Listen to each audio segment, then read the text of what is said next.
Ndigbo, a very disturbing video. Watching yesterday. I think yesterday somebody sent them that video. I watched it. I don't know. I don't know.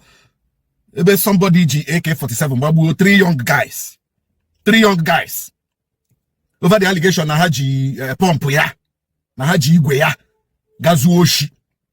Over the allegation, you can see it here. I just decided to snap the pictures because I cannot post that video on this platform. I cannot post it on this platform.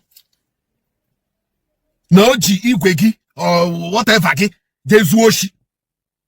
Then you now took it upon yourself to execute them. Close execution, close range execution, heartless execution. What do you want to prove? And these 2-3 young guys. Only here to you prove exactly. What do you want to prove? Is it a joke? As in human life is a joke to you, or human life is nothing to you. As in human life is rubbish to you. Are you creating content with human lives? I don't understand it. Okay, now have phone. That was the confession I had. I don't have phone. I wouldn't have hebu, but I have the pack remote na koko here. And I have phone. Na had the pump poor. Nana have phone. Now, give us it all we gwegi. To do what with exactly? Whoever you gave that igwe to keep for you or to hold, to be doing what with it? Is it not to do criminality? Is it not to do criminality? Give one on when I said, Oji Wegi Zuoshi, Oji Wegi Beka, go on when he got Duishi, Nadia, he got Duishi no Soja, they come off Ibu, Nijiba Higuenka, Hijibabu Maka, Zuoshi, make it napping, Menta, Mimo, he got Duishi Nadia. I saw no Bodepo, I saw no Menalepo, I saw no Aleppo.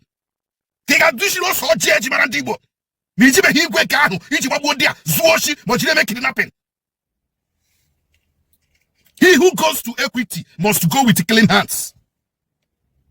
He who goes to equity must go with clean hands. He who na Igbo. He who na Igbo. Ogoya na abia. Ogoya na abia. Ndedi kamaga ha wankiti. When such a thing, what such things are happening, anya wankiti. Police may we condemn. Tagabase may we condemn. DSS may we condemn. Military may we condemn. Unu no unu kwenu. Unu no unu. Unu no unu si no wo. Ndede protect Igbo. Lotishi west here. Negi madeto. 3 generations. Wasted, young guys. Oh my God, I heard 30 years. I don't think no one can even have 30 years. You know, my questioning on a school. You know, my questioning on a school. Now, we're humble. But you know, they were recruited into criminality. Oh my God, ever do a pump, ever do a igwe, ever do a ranta, ever do a image criminality, and you expect them. Ebunu bile ha pump be igwe. Si hejile je suoshi, si hejile je mempo. In the first place, why did you people recruit them? This is a very serious question, a critical question. Why did you people recruit them? If not for criminality, una kosala libo, una piasala libo. People they blame on sokwa, see, non sokwa, na support to the non-government, non sokwa, ina support to the this, non sokwa, ina support to the that. Inko sokuna na support. Inko sokuna na support. Taking life that you did not create. One thing with non sokwa, wo awum mune onyo jirile. I will condemn, and I keep condemning the taking of life by anybody. A life you cannot create, a life you can never give. You are taking it as if you are God that gave it. I will condemn you because you took a life that you cannot create. Government, non-state actor, state actor, you don't have the right to take life. You don't. It's a shame that we have reduced ourselves to this level. It's a shame that our Igbo has gone to this level, has come to this level. It is in the create content they post on social media. It is in the create content they post on social media. To what end? To what end exactly? Omenu jidekwa guo. Omenu jidekwa guo. Ihe na ama aga ha amam. Ihe na ama hishie na odia aga ha amam. Oga ha hom. Mana eke mana ori mana afọ mana nkwo. Onye siri isi nso kwa di mmiji atu aja. Nke ka ga-eji waja waka eye. Ore. Awu ezigbo onye obodo. Ezigbo nwa afọ Igbo. Ihe unu na-eme n'ala Igbo. Obidigwe nurukwa olum. Okike abịama nurukwa olum. Ndị ichie nurukwa olum. Aka m ụkwụ m adịghịkwa. Onye ọbụla gụrọkwa isi onwe ya. Maka na mgbe consequences ya ga-abịa, ọ ga-abịa ka ebili mmiri. Ịhụ na ọbara ndị a na-akwafu n'ala Igbo, ma ọbara polisi na-akwafu, ma ọbara amị na-akwafu, ma ọbara military na-akwafu, ma nke ndị unknown gunmen na-akwafu. Mgbe consequences ya ga-abịa, ọ ga-abịa ka ebili mmiri.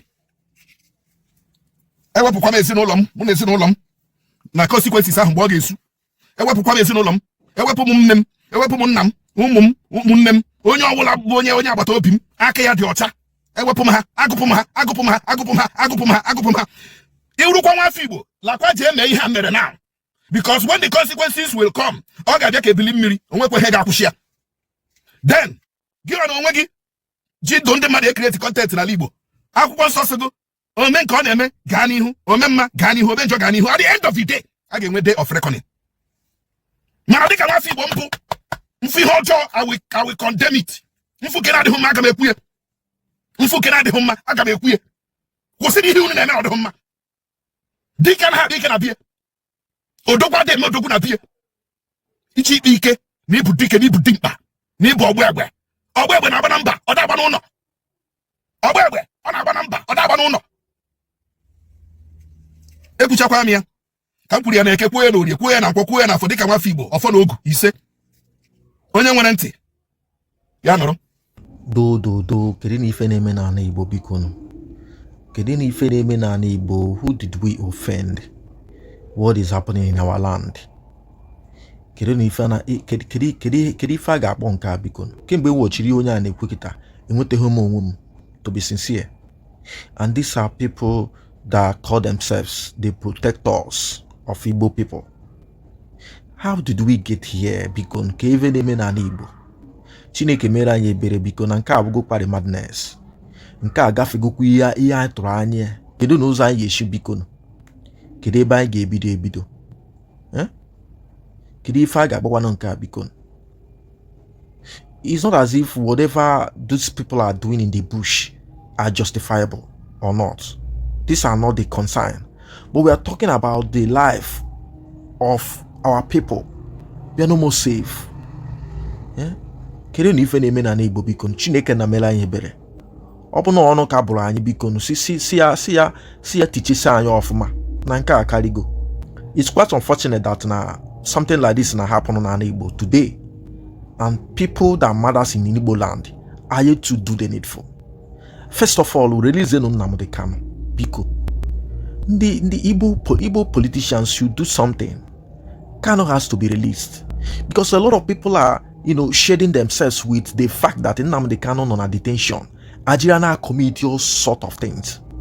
And yeah, this thing na ndị mmadụ na-ekwu ya in the name of joke, mana nke wezuokwu.